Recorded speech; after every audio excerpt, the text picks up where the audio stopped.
This is Hear Her Women's Sports, the bi-weekly podcast about female athletes and women in sports. This is Elizabeth Emery, your host and former professional cyclist.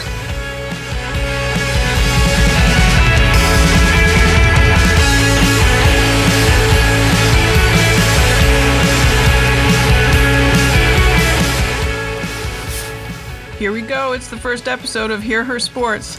I got to send a huge thank you to Ruth Coffey for agreeing to come to the studio to take the first episode of the podcast. She was extremely gracious and generous as we worked things out. In her lovely Irish accent, Ruth, who recently competed in her first Boston Marathon, discussed her training, involvement with America's scores, and energy alignment. Definitely listen to the end of the interview because her words about standing on a marathon start line are moving and wise. Well, to most people, I'm Ruth, but to family and friends, I'm Ruthie, so either one is fine. Very good. And tell me a little bit about your running and how you got started. Okay. Well, I wasn't always a runner. I was always very active. I think in Ireland, where I grew up, you were just normally active as part of your everyday. We walked and cycled everywhere. We certainly weren't a car-based culture by any means. So I was always used to be very active. I had done a lot of ballet, had done gymnastics growing up, and then ended up doing ballet full-time for a while. When I went back to college in Ireland, after leaving the ballet company, I had been very active, just walking and biking everywhere again. When I came to the States, it was a big change coming to Cleveland because we were in the car all the time. And I missed that and ended up just getting a pair of running shoes just to try to get a bit more active because I missed that natural part of my day. And definitely started off very slowly, but had the bug at that point and fell in love with it. Right away? Right away, yeah. I think I signed up to do a 5K after I started, and it took a while to get to that point. I remember I lived in a flat in North Olmsted at the time, and I remember trying to make it around the block, which was a mile on the button, and trying to do that and being absolutely thrilled the first day when I made it that whole mile without having to stop. But I think my first 5K was about 33 minutes or something. So it was an 11-minute mile. I mean, it was nothing to be proud of from a speed standpoint, but definitely for me, just being out and doing something new, it was great. So there had been a time, it sounds like, where you were not active. I would say for, about 6 months when I first came over here, I've never been a gym culture person. So I didn't want to go and start taking a class at the end of the day where somebody's shouting at you, telling you what to do. I wanted it to be something I would do on my own terms and my own time, and that I could do alone or with a group, but I didn't want to be tied to a schedule with it. So yeah, after about those 6 months, I was ready to do something. Tell me a little bit more about when you were a kid and, how you got physically fit and what else you were doing and maybe what your family was thinking. And did you have other siblings? Were there other siblings? Yeah, so I'm one of 3 children. I'm the middle child, and I'm sure that's a whole other podcast. So my mum and dad were both very active, but in very different ways. My dad was a very, very good rugby player, and he was a small man, so he was either a scrum half or a fly half. So he was kind of on the wing, running fast, all of that. And he was a very good tennis player. My mom just walked everywhere. She was just that person. She'd be out gardening, she was walking everywhere, but she was never in an organised sport or a formal kind of sport. My brother was a good hurler, so it's kind of like lacrosse.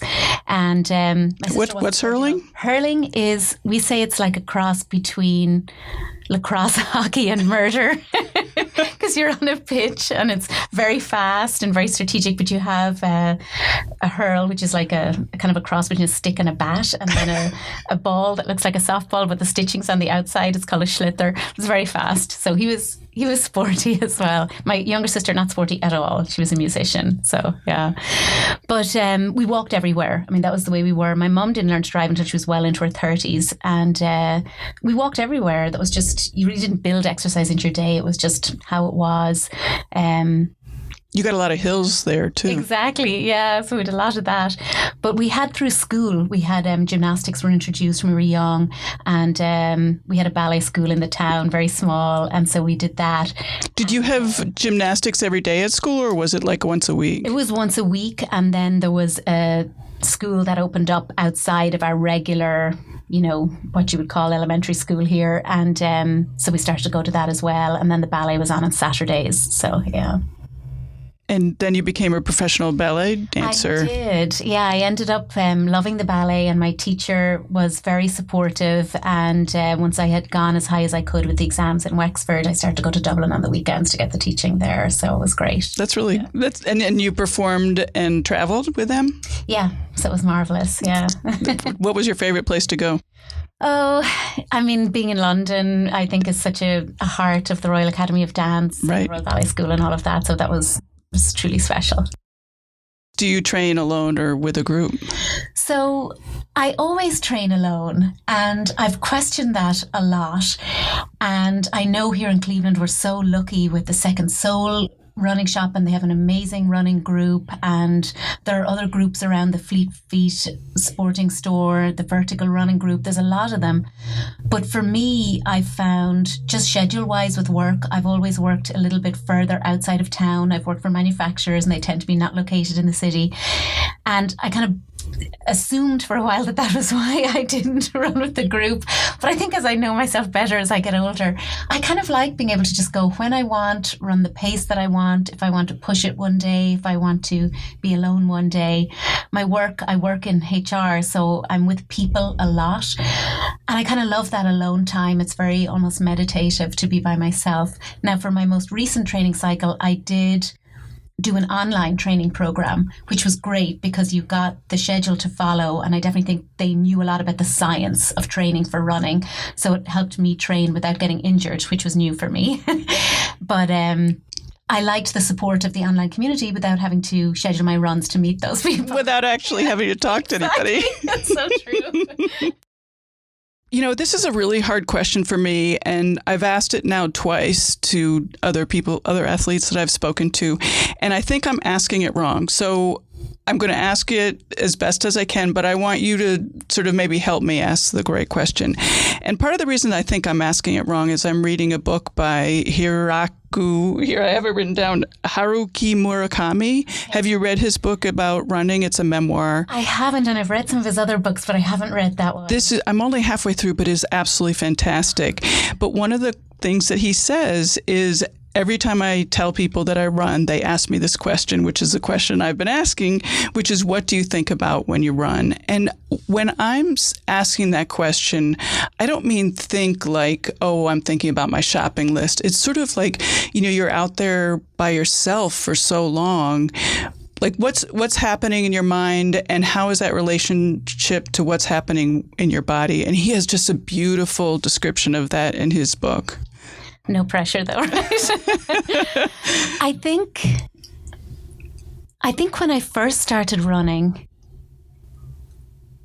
my thoughts about what I was doing, about the space I was in, about who I was when I ran, about my movement in the world at that time was a lot more conscious and deliberate. I think the more it kind of moved from the front of my brain to the back of my brain in terms of what I was physically doing and being aware of how I felt while I was running, it became more of a ritual. And to me, it's almost meditative. It's the only way I can describe it. I'm not somebody who's constantly checking in with their form or their gait or anything like that. I'm not thinking about working through problems or work things. I'm not somebody who resolves things as they run.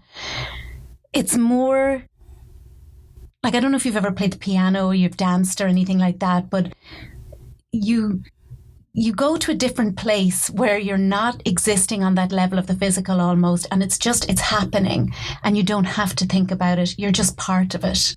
I don't know if that makes sense. No, that's really nice. I experience similar when I ride my bike. I suffer too much when I run, so I don't go anywhere. Yeah, and it can be painful at times, but it's all part of that experience.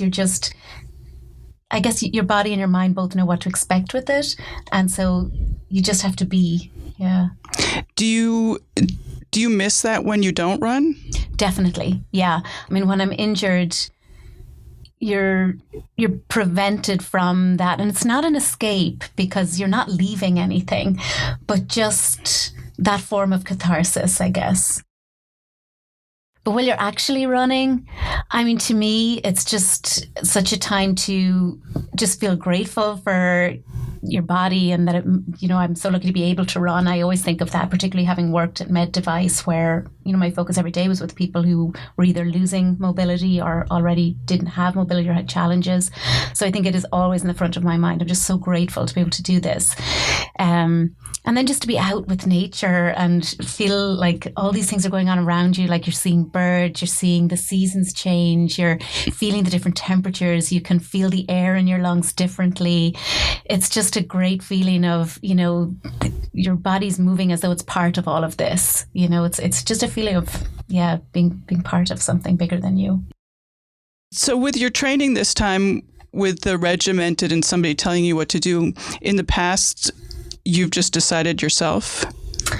I've always used, like, if I'm training for a specific event, so if I'm training for a marathon, I've always used some kind of a training plan.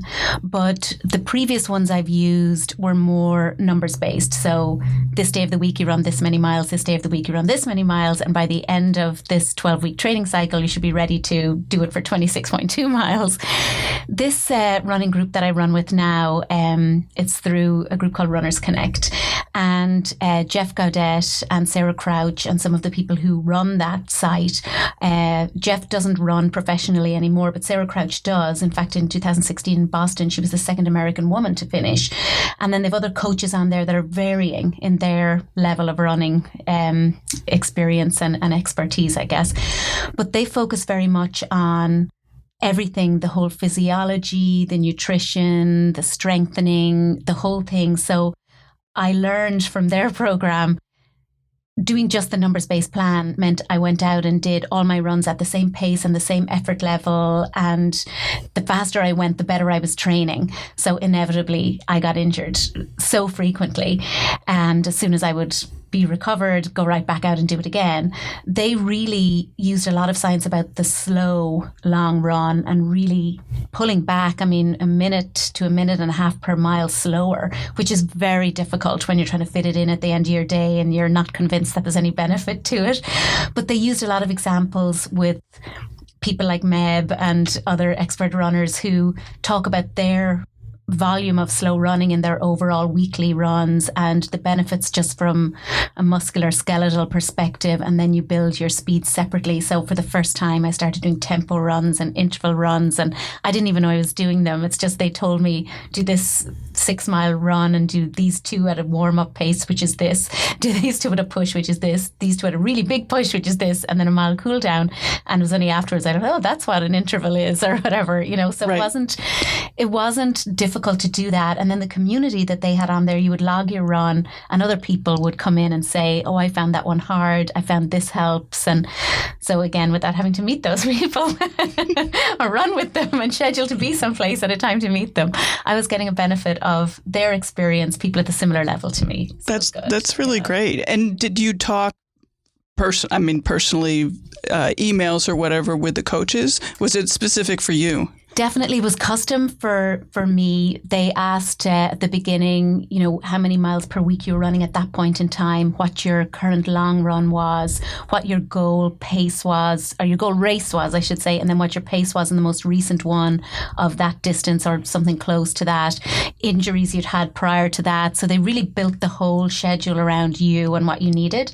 And then if you needed a change during the cycle, if you did get injured or you got sick or anything else happened, they modified it for you. That's great. Yeah. And you didn't get injured? I didn't, which is great. Now for 2 marathons with them on this plan, I did not get injured. That's great. Yeah, delighted about that. So what now? I don't know. It's just 2 weeks since Boston, so still kind of in recovery mode. Thinking I might just do some halves this summer to get some speed work going and then maybe get back into some fulls in the fall. It sounds like you like to train. I do. I love to train. I don't do that many races during the year. That's actually a really good observation. I just love to be out there training. Yeah. Then why do you do the competitions? Just, it's a competition with myself. I think it's one of my favorite things about running is there's there's so little competition. I mean, you're not going to win in these things, right? There's going to be some elite way ahead of you. You just get to be on the same course as them. So you're never competing with anybody else. You're just competing with yourself and your own time, if that's what you're doing in that race. And even sometimes you're not. Like, I'm probably going to do the Cleveland Half Marathon now in 2 weeks' time, but I'm running it with my friend Mike, who is an amazing person and has dropped about 80 pounds in the past 2 years. Wow. I was with him for his first half marathon on the towpath, and I ran my pace and then waited for him. And to see him finish his first half marathon was the most rewarding thing in the world. And now I'm going to run with him in the Cleveland one because he wants to hit a time goal of under 2 hours and 20 minutes. So I'm going to pace him. And so I think whatever you're doing there's no competition. You know, you're just competing with yourself, and people are so welcoming in the running community. Nobody cares if you're running a 12-minute mile or a 5-minute mile. They just want you to be out there. There's always going to be way more people participating than spectating, and it's just the best feeling to be part of that, you know. So I love it. Yeah.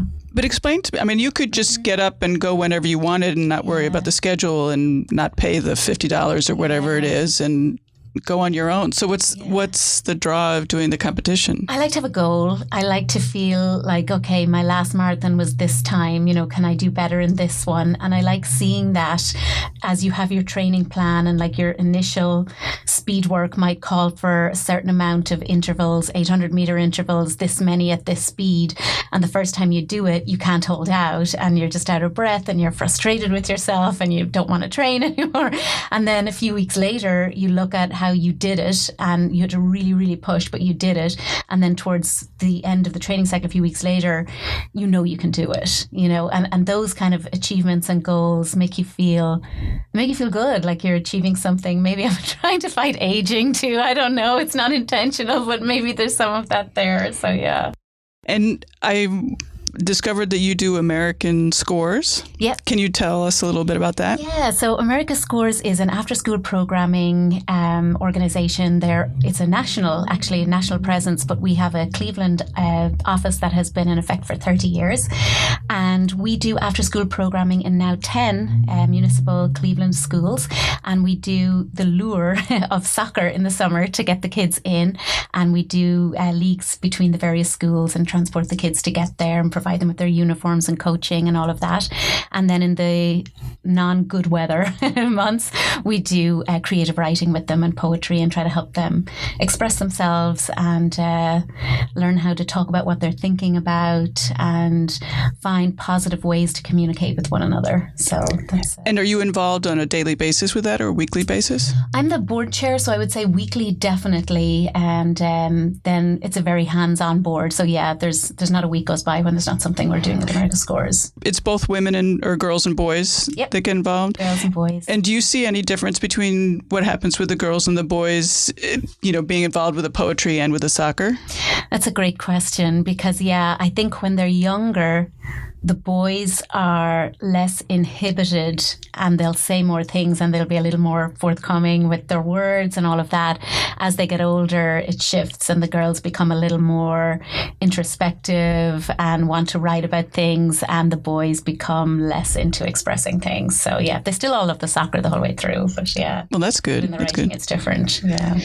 And has it been easy to transport the kids? I know that Yeah, no, it hasn't. We have a lot of reliance on the coaches, on the teachers. The teachers in the Cleveland Municipal School District are amazing, and they do this on a voluntary basis for a small stipend. And we take the kids all over the place. So few resources are available for them, and to get them places and get them back safely and, you know, make sure they have their leagues and they get to experience some time on the pitch. I mean, it's all done out of the dedication of our coaches and teachers, and they're amazing. Yeah. And you've been doing it for 3 years. Have you seen students graduate and go on? Yeah, I've actually been involved with them for 5 years. We've been doing the Inspired Art for 3. And for the first time now, we have an alumni program where 5 young gentlemen are very involved in helping us get the younger kids recruited. And we have the first few kids going away to college. So that's fantastic. Huge achievement for them. I couldn't be more full of admiration for them. Yeah. And do they feel that the program has helped them? Absolutely. I mean, to hear Treshawn or Sebastian or any of them talk about where they were when they went in and what they've gotten from the program, it's amazing to think that they were that insightful to get that from it, you know, so it's great. How about editing? I mean, one of the things that I'm discovering about writing is, man, you don't just write it and then you're done. You have to do editing. Mm-hmm. And that reminds me of what you're talking about with sports, having to go back and do it again. Do it again, make it better. And there's no end thing to say. Now I've been there. It's like, even if you had a really good race, your first thing at the end of it is, I wonder, could I do faster? And it's the same as editing. Yeah, could I make it better? If that word's better, then what else? How could I make the flow better? Could I make the imagery better? Whatever. Yeah. How are the kids responding to poetry? It depends. Some of them are very good and are very, they're very comfortable thinking about things and trying to express that. Others are only there purely because they know they have to in order to get to the soccer pitch. So it varies. Right. But that said, I will say that even the kids who are like that, when they hear a good poem that resonates with them, they want to do better. So you can see that sometimes in them. Not all of them, but in some of them. Yeah. And do the same kids come back year after year? Yes. I bet that helps a lot. It does. And you see their siblings as well. So, right. And the parents even, we like to involve, where parents are available, we like to get them involved as much as possible. Yeah. Do you think that your success in sports relates to your success as a businesswoman? I definitely think that there's some people who are just naturally, I think their body responds to their brain better, or whatever, that link is better, and you're just lucky if that happens. And I think there's people who are way better at sports than I am. I'm like middle of the road. But I think the things I've learned from sports definitely stand to me every day at work. I mean, the idea of having to put in the work to get the results, the idea of having to be persistent, the idea that good days come with bad, that there's times when you're going to lose, that, it's a constant process. And if you're true to yourself and you're putting in what you need to, you should get what you want out of it at the end, and that kind of thing. So I think that's really important. I think particularly for kids in sports, I think it's why it's so great that kids in sports, they learn to be responsible. If I didn't put the work in, if I didn't put the training in before a race, I can't expect to have a good race. You might get lucky once or twice, but it's not going to stand to you. The luckier you get, the more you practice, And are you able to pass that along at American Scores? Definitely. You can talk to the kids a lot about that. Whether it's the writing side or the sports side, you can really talk about that with them. Yeah. How do you fit all this in, and how do you fit your training in, and how do you make it a regular part of your life? Yeah. For me, I'm lucky, I guess, in that, Steve and I are very supportive of things that both of us do, and we don't have kids at home, so it's easy for me to be selfish with my time in the evening after work and go and get my runs in.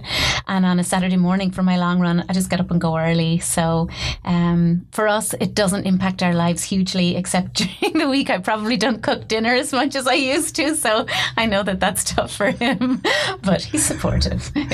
So you go after work? I go after work during the week, and then in the mornings on the weekend. Isn't that dark? Sometimes I'll treadmill it if it's dark, yeah, or I'll go somewhere where it's well lit, like Lakewood's pretty well lit. Right. Yeah. What do you eat if you're not making dinner?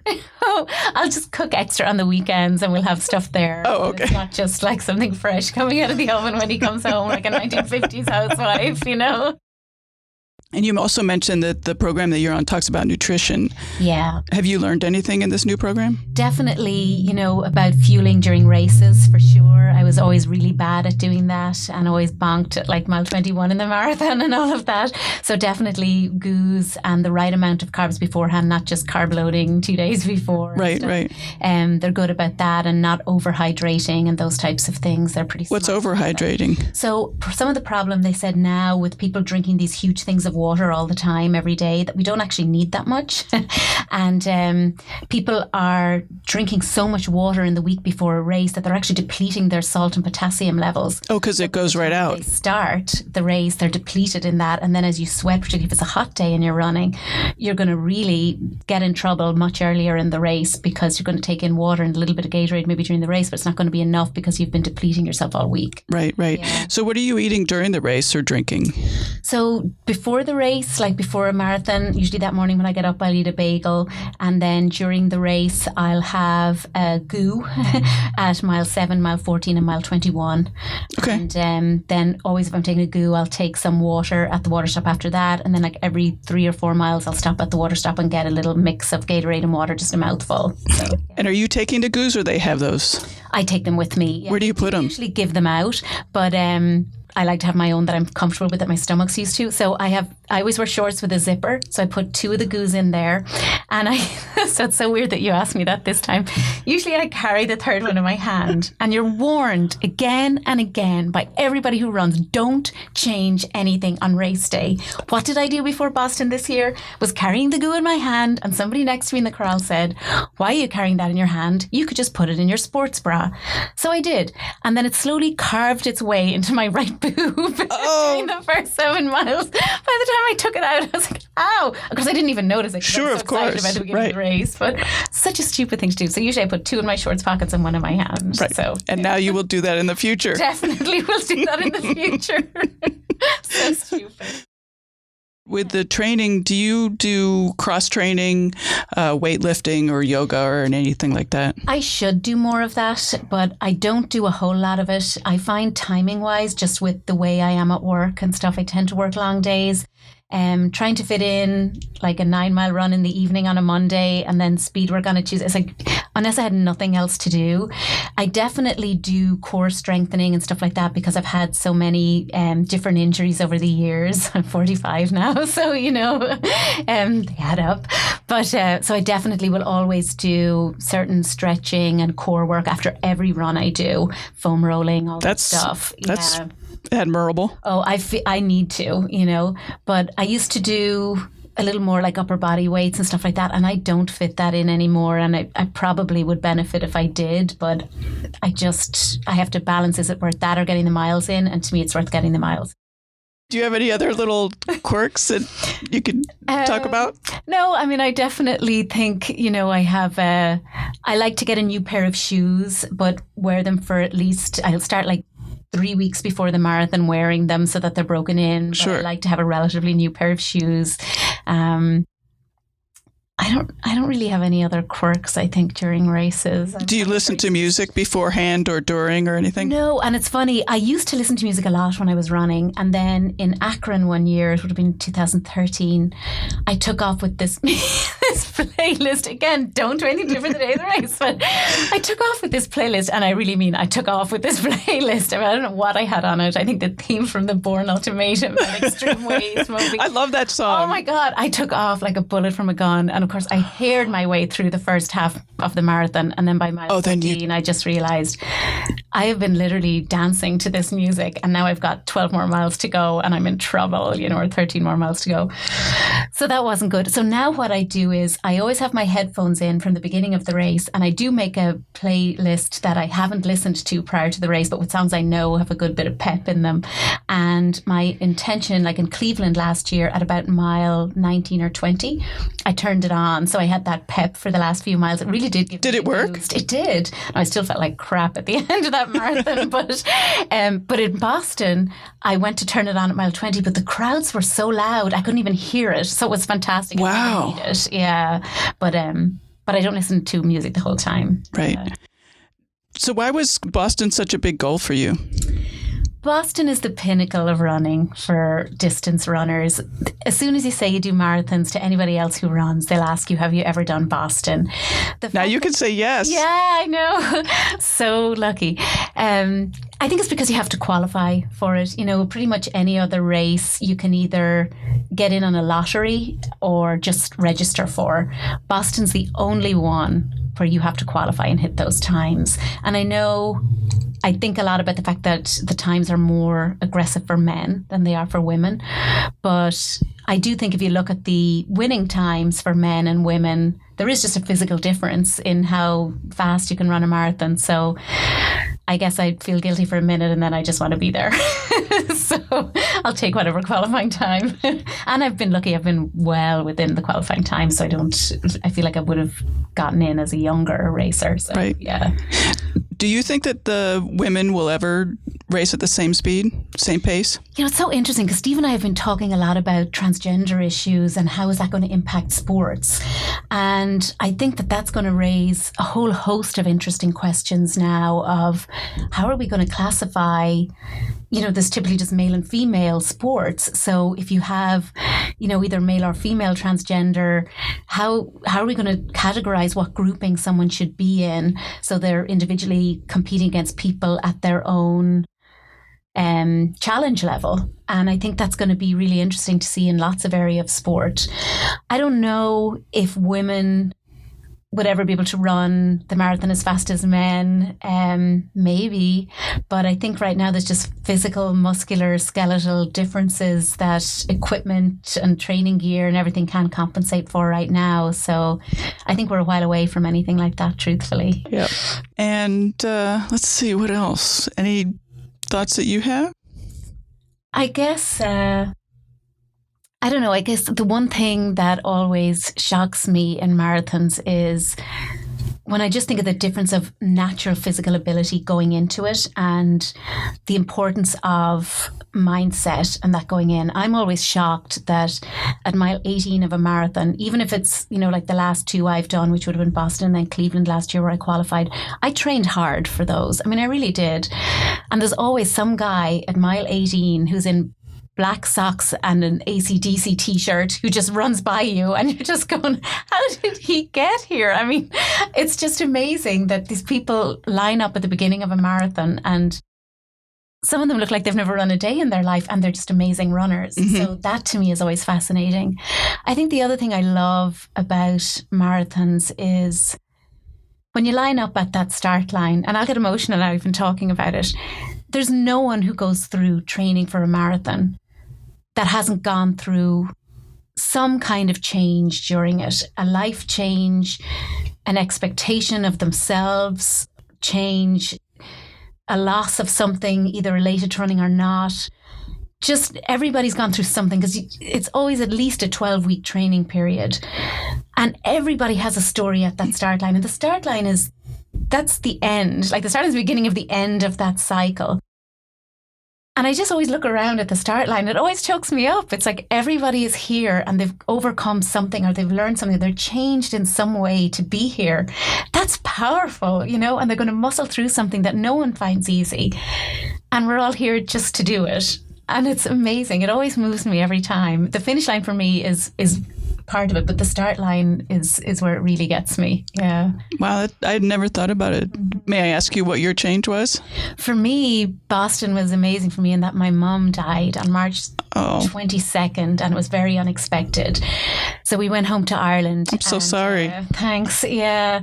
And she lived life to the fullest every minute. And so for me to come back, having expected to call her and talk to her about it, because I talked to her every Saturday after my training runs, and she was an avid reader as well, and we talked books and all of that, and she loved that sports had stayed such a big part of my life, I think, for all the years.